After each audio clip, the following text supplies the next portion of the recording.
ربنا يا ربنا ربنا يا ربنا ربنا يا ربنا ربنا يا ربنا ربنا. Assalamualaikum warahmatullahi wabarakatuh. Hamdan wa syukran lillah.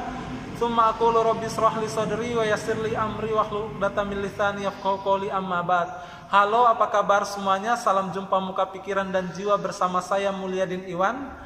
Pada kesempatan hari ini, saya dan juga teman-teman saya dari kelompok guru sejarah dan juga guru agama akan membahas tema tentang sejarah kejayaan umat Islam yang mencakup tentang perkembangan Islam, kejayaan umat Islam, hingga kemunduran umat Islam, dan juga pelajaran apa yang bisa kita ambil dari kejayaan umat Islam di masa lampau. Seperti apa pembahasannya? Mari bersama kita simak penjelasan berikut ini bersama. Jadi pertanyaan bahwa kapan Islam memasuki masa periode Golden Age?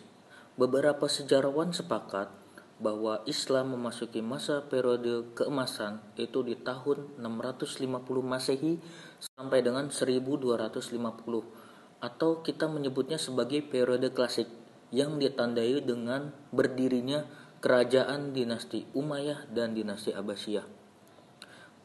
Yang membedakan keduanya adalah pertama, dinasti Umayyah. Dinasti Umayyah itu lebih pada fokus pada perluasan wilayah, lalu pengembangan sarana dakwah dan perkembangan ilmu pemerintahan, seperti itu. Dan kemudian di masa pemerintahan di dinasti Abbasiyah, kita fokus pada pengembangan ilmu pengetahuan dan filsafat serta juga militer. Jadi pada masa dinasti Abbasiyah itu kita sangat kuat. Di sini ada beberapa faktor yang membuat Islam itu masuki masa kejayaan. Pertama, dari faktor internal. Faktor internal itu Islam itu konsisten dan istiqomah dalam menjalankan ajaran atau syariat agama Islam. Yang kedua adalah ajaran agama Islam ini mendorong umat muslim pada saat itu untuk maju dan berpikir. Jadi kita tidak sebatas belajar agama saja. Jadi kita mikir untuk kepentingan duniawi dan akhirat itu seimbang, seperti itu. Yang ketiga, Islam sebagai rahmatan lil alamin. Jadi saat itu faktor internalnya Islam dijadikan sebagai agama yang universal. Islam sebagai rahmatan lil alamin. Faktor keempat adalah Islam sebagai agama dakwah. Jadi pada masa itu fokus dakwah itu sangat pesat, seperti itu. Jadi dari dakwah tersebut hingga sekarang ini Islam semakin maju dan kita merasakan bagaimana Islam itu bisa hadir atau bisa datang ajarannya sampai ke Nusantara. Selain faktor internal, kejayaan umat Islam pada saat itu dilatar belakangi oleh faktor eksternal juga, terutama pertama dari bangsa Persia misalnya. Bangsa Persia yang saat itu sudah maju dalam bidang pemerintahan, politik, ekonomi, itu mengasimilasi atau umat Islam belajar dari orang-orang Persia bagaimana cara memanage pemerintahan, seperti itu. Lalu apa yang bisa kita ambil dari pelajaran atau masa kejayaan Islam ini? Yang pertama adalah istiqomah dalam menjalankan syariat agama Islam.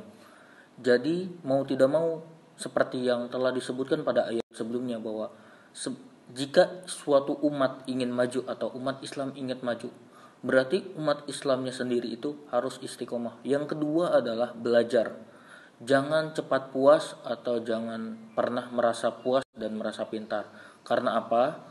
Karena kemunduran umat Islam saat ini memang karena kita kalah bersaing dengan bangsa-bangsa barat.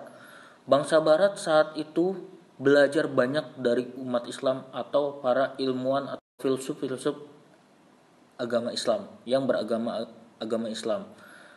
Lalu mengapa sekarang menjadi mereka bahkan maju? Karena mereka tidak pernah puas. Seorang presiden pertama Indonesia, Bung Karno, pernah mengatakan, jas merah jangan lupakan sejarah.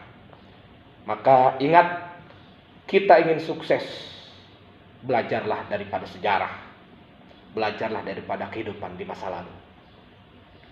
Maka ananda sekalian, tentunya kita sebagai umat muslim harus paham serta tahu bahwasanya Islam pernah berjaya di muka bumi. Dari semenjak Nabi hijrah sampai puncaknya di zaman Turki Utsmani, pertanyaan yang sangat bijak. Bagaimana bisa Islam berjaya di muka bumi? Allah jawab dalam Al-Quran surat An-Nur ayat 55. Bismillahirrahmanirrahim. Wa'adallahu alladhina amanu minkum wa amilus solihati la yastakhlifannahum fil ard kama stakhlafal ladhina min qablihim wa la yumakkinanna lahum dinahum alladhi irtadha lahum wa la yubaddilannahum min ba'di khawfihim amna ya'budunani la yusyrikuna bi syai'a wa man kafara ba'da dzalika fa ulaika humul fasiqun. Shadaqallahul azim. Ayat ini ditafsirkan oleh seorang profesor hebat, ulama terkemuka yang bernama Ibnu Katsir. Dalam tafsirnya, inti dari ayat ini adalah Allah akan memberikan kekuasaan penuh. Bukan hanya kekuasaan di Indonesia, di Asia, di Eropa, tapi seluruh belahan dunia. Islam akan berjaya kembali dengan satu syarat, amanu wa amilus sholihah. Hati orang-orang yang mengisinya adalah dipenuhi dengan keimanan yang tangguh dan dengan keistiqomahan, serta gerakan-gerakannya diisi dengan gerakan-gerakan yang diridhoi Allah atau amalan-amalan soleh. Maka satu kunci dari kesuksesan di masa lalu Islam berjaya adalah beriman dan beramal soleh. Demikian pembelajaran kita hari ini. Ada beberapa hal yang dapat kita simpulkan bahwa jika kita ingin mengembalikan masa kejayaan Islam, sebagai seorang pelajar, kita harus melakukan yang pertama, lebih taat kepada Allah dan Rasul. Yang kedua, kita kaji Al-Quran dan hadis. Kemudian yang ketiga, patuh dan taat kepada orang tua dan guru, serta giat dan rajin dalam belajar.